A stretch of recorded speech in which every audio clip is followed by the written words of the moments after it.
Welcome everyone to our YouTube series, Test Prep Made Easy. So in this particular series, we are going to post regularly questions on our YouTube channel. The questions may pertain to CAT preparation, maybe pertaining to GMAT preparation, as well as of various topics which are tested in these particular exams. For example, quants, LRDI, English, and various areas which are tested. And each day we will handle certain number of questions and their video solutions. The best approach is to these questions in these videos. So have a happy preparation ahead and enjoy the video. Thank you.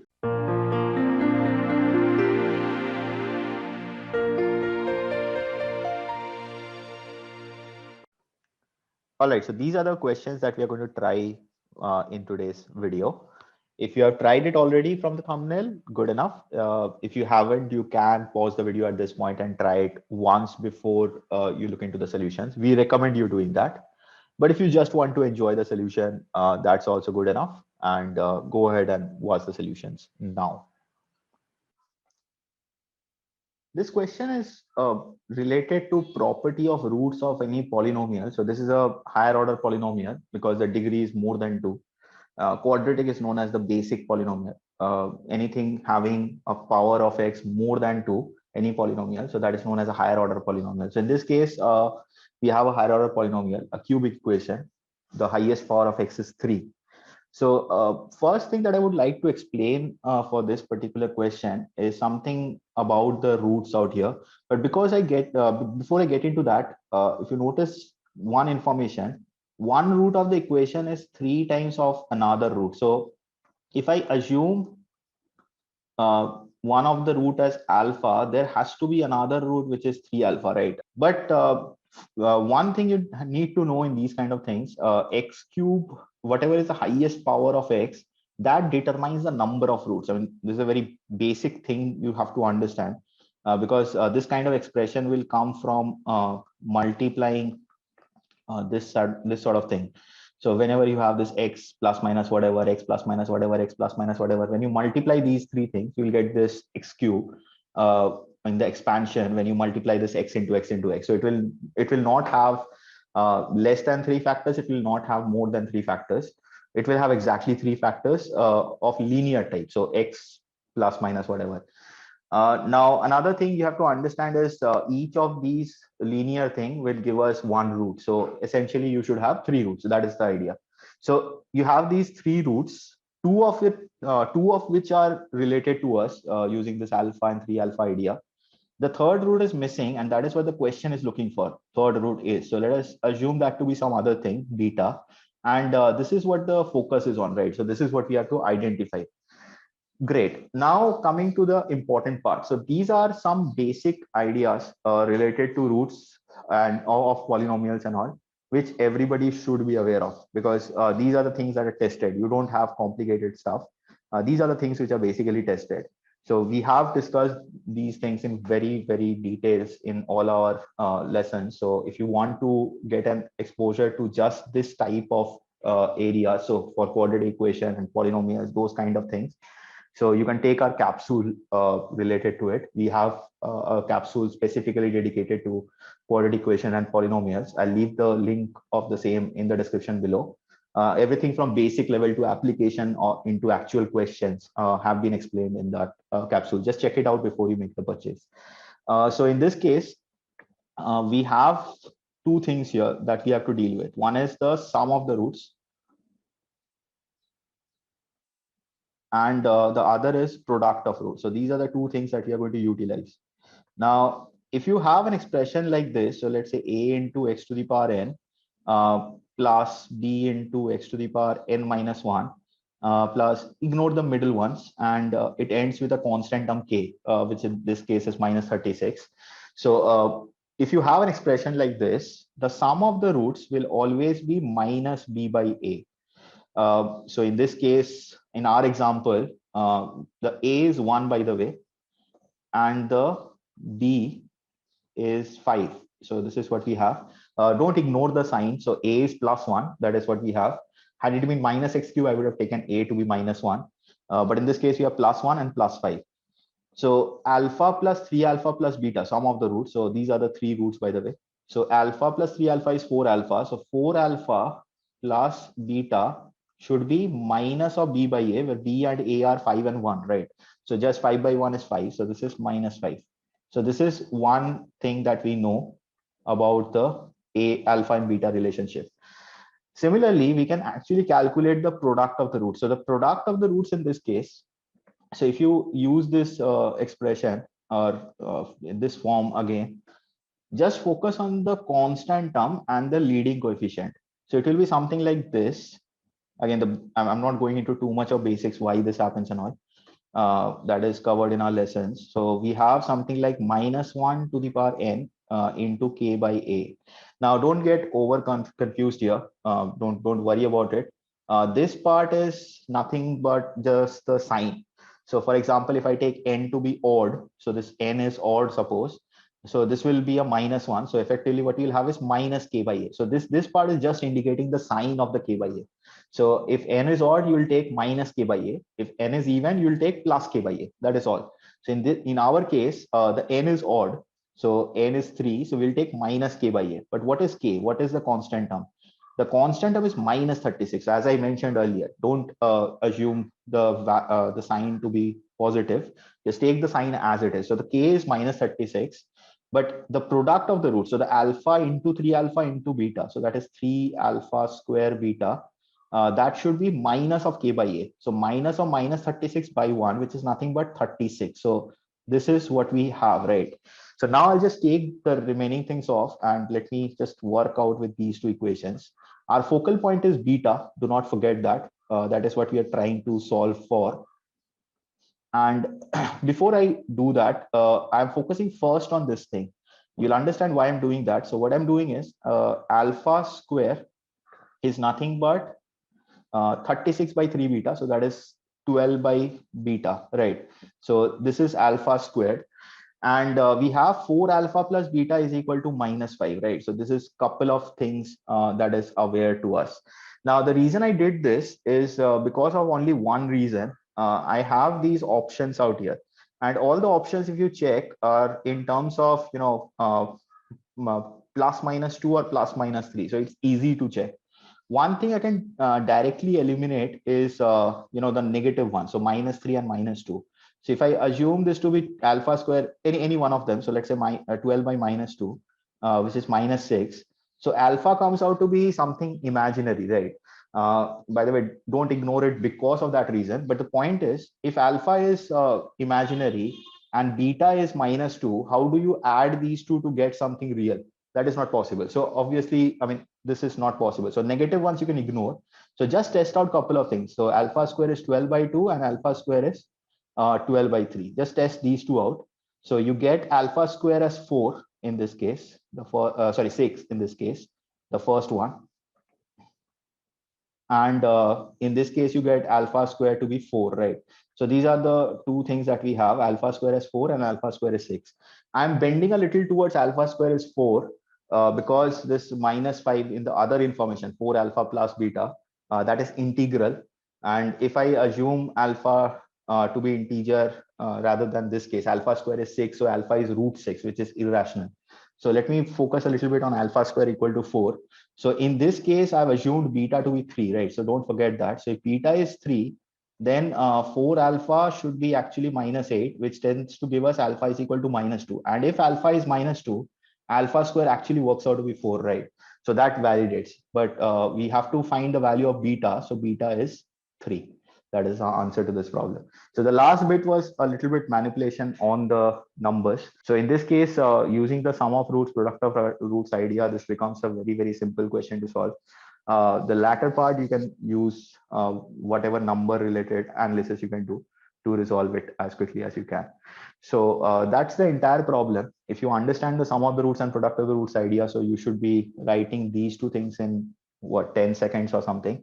And then just evaluating these two should take another 30 seconds at max. So this is ideally a 45 second problem if you are aware of the basics. So that's it for this question. I hope everything was understood. Well, we have a inequality question on an algebraic equation. So let me first start by factorizing the numerator and denominator in this side. So we have this x square minus 5x plus 6, whichever method you have for factorizing, either the middle term factorization or whatever, just finding the roots also works. So you'll find x minus 2 into x minus 3 is this, and in the denominator you'll get x plus 6 into x minus 1. So this step is very important. Now this should be less than 0, that is mentioned. This step is very, very important from the context of these type of questions. So before I get into that, let me explain a bit of basics as well, because this question on the face of it is very easy. Now, let's draw our attention to any one of these 4 brackets. Okay, so each of these 4 brackets, treat them separately. Draw your attention to any one of them. So let's say x minus 2. Imagine the number line and imagine a point on this number line as 2. Now, suppose the x is on the right side of this 2 or on the left side of this 2. The x minus 2 will have an impact in the sign, because in these kind of question, it is always important to convert this to this form, either less than 0 or greater than 0, because in these kind of algebraic inequalities, there are also numerical inequalities, which is a different game altogether. But when you have an algebraic inequality, you have to always think it in terms of positive and negative. That is the best way to approach these kind of questions. So what I'm thinking is, if x is greater than 2, so on the number line, x lies on the right side of the 2, which makes x greater than 2. So x minus 2 will definitely be positive. And similarly, if x is less than 2, so x minus 2 will be negative, because x is something less than 2. Even if it's 1.9, 1.9 minus 2 will be negative. So this will determine the sign of this x minus 2, the position of the x relative to this 2.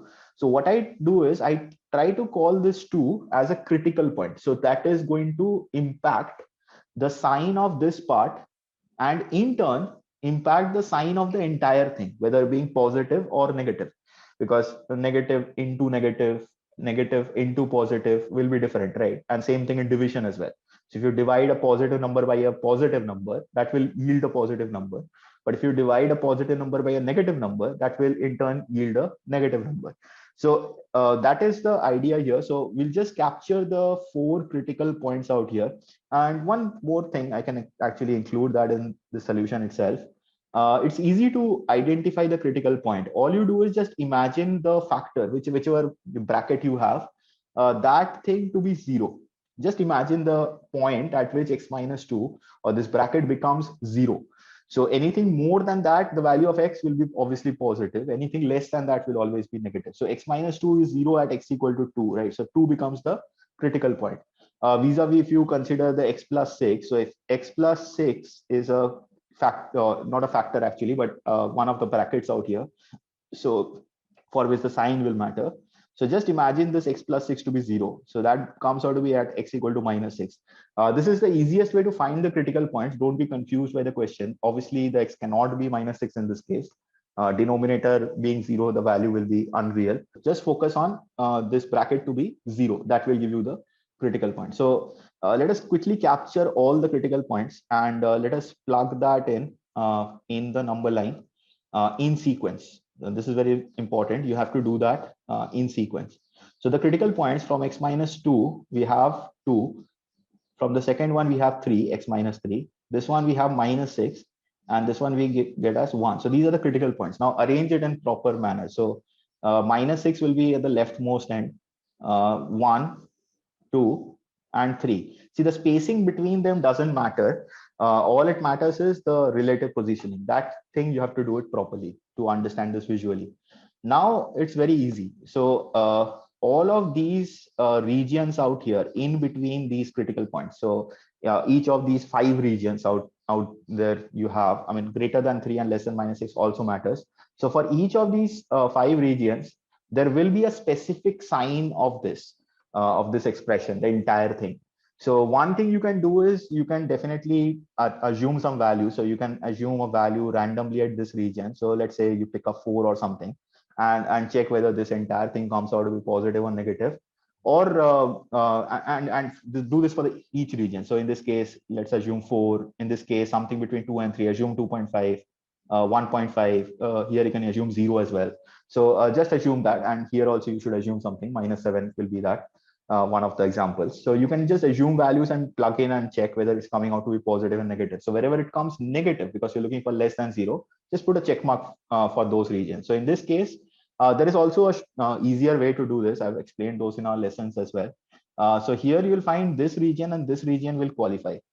You'll get the the sign of this entire expression as negative for values of x in this region between 2 and 3, and this region between -6 and 1. So now look at the question. So we are looking for number of integer values of x. So we are looking for integer values of x in this region. Now I understand this. I mean, we are looking for between 2 and 3, because at 2 or at 3, this entire expression will be 0, right? Similarly, at -6 and +1, this expression is not even valid. So that's been mentioned as well. You cannot assume x to be -6 or 1, because the denominator becomes 0 and the value becomes undefined. So effectively we are looking for an integer value between 2 and 3, but there doesn't exist any one, right? So there are 0 values here, in this region, integral values, that is. But in this case, you are getting some values, right? So -5 to -1, there are 5 negative values, and you also get the 0. You don't get any positive values because it is less than 1. You cannot assume 1. We already know that. So there are 5 negative values and the 0. So there are 6 integral values here, right? So there are 6 integral values in this region and 0 integral values in this region. So just add them up and you get the answer. So in this case, it is 6 any which way. So that's the entire thing for this particular question. I wanted to discuss the basics because on the face of it, I hope you can understand. I mean, once you know this, you just have to do this. And that's very simple, right? Obviously, you have to factorize the numerator and denominator, but both are quadratics, right? It should not take much of a doing to factorize them. So that's it for from my side. I hope everything was understood. I'm going to handle this question in a very smart manner.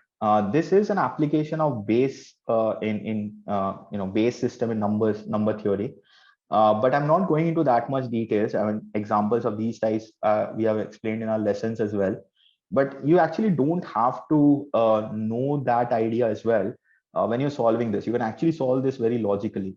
More so because options are given. So I'll first I'll explain this with the options, and then I'll explain this without options as well. You can solve it logically any which way. So there are a couple of things important out here. One thing is, if you notice the 4 weights that are provided, so 1 kg x square x cube, yeah, 3 of them are missing, and we are looking for the value of x. So that is what we are looking for. But then one of the weight is given, so 1 kg is definitely used, right? That is there. And now the other important part. So with the help of these stones and a common balance, you can measure any integral weight up to 40 kg. Now this up to 40 kg is actually very relevant in this question. Now just imagine arbitrarily 4 weights. So for example, 1, 4, 9, 16 or something. I've not taken in this order. Just randomly 4 weights here. Forget about the any integral weight thing, but focus on this up to thing. What do you think is the maximum weight you can measure using these 4 denominations? So 1 kg, 4 kg, 9 kg, and 16 kg. The maximum you can measure is 1 plus 4 plus 9 plus 16, right? Whatever that is, I think that will come out to be 30. But this is the maximum you can weigh, right? This up to 30 kilo you can measure. But you also have to take into account that whether this integral thing comes into play here, or any integral weight comes here into play or not. So for example, in this case, we should be measuring anything from 1 kg to 40 kg, right? Every weight from 1 kg to 40 kg can be actually measured. Now the 1 kilo weight we already have, right? And the other thing that we know is this 1 plus x square plus this x cube should be greater than or equal to 40. This is definitely known to us, right? In this particular example, it doesn't help us too much, because if you notice, see, 4 cube, 5 cube, 6 cube, any one of them is anyhow greater than or equal to 40, because 4 cube itself is greater than 40. So this entire thing will definitely add up to 40 if I consider x as 4, 5, or 6, right? In this this x cube itself will be more than 40. Even if you consider 3 here, 1 plus 3 is 4, 4 plus 9 is 13, and 13 plus 27 is 40. So this actually works out for each of the options. So that doesn't help us. So now we have to consider this every weight kind of thing. So let us assume that x is 6 kilo or something. Now, since we have to measure every possible weight and we have a 1 kilo weight that is there. So the question that should automatically arise to you is, how do I measure the 2 kilo? The next weight itself, how do I measure that? Right. So let me just take this off. We need to measure the 2 kilo, right? Now, consider that this is a common balance that is mentioned. With the help of these stones and a common balance, you can measure any integral weight. So if you consider x as 6, the next one is 6 square, which is 36. The next one is 216, a very, very high number, right? So in order to get the 2 kilo, how can you utilize it? So you have this two ends out here in the common balance. Suppose the item that you want to measure, you have placed that item out here. So this is the item which you're measuring. Take care. Now you have a 1 kilo, you have a 6 kilo as well.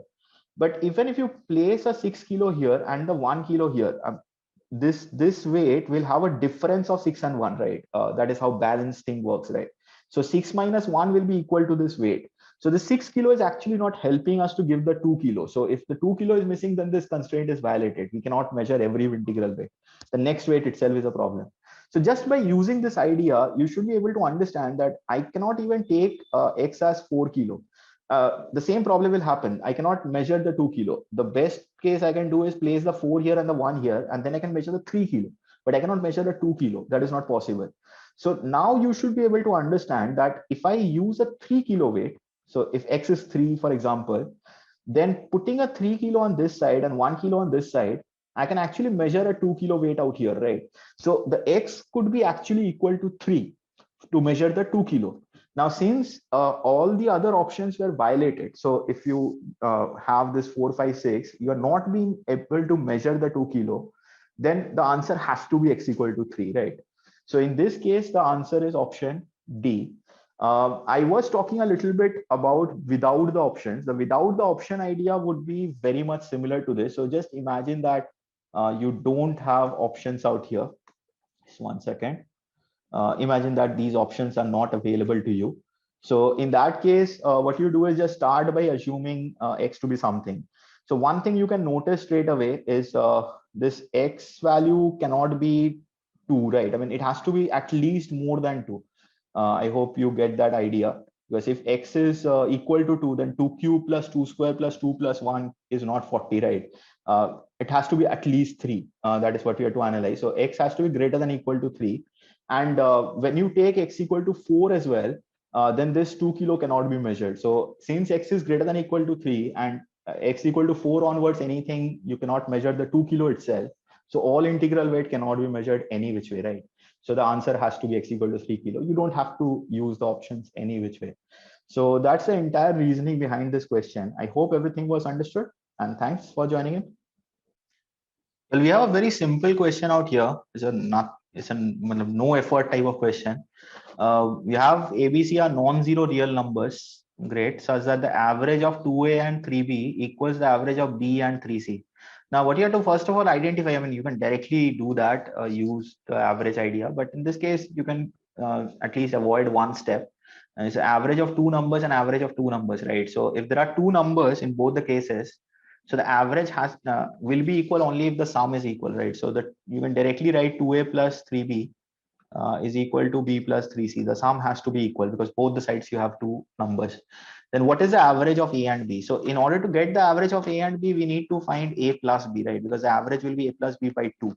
So I just need to find A plus B out here. And here, I hope you can see that 2A plus 3B is B plus 3C. So if you get this B on the same side, so you get 2A plus 2B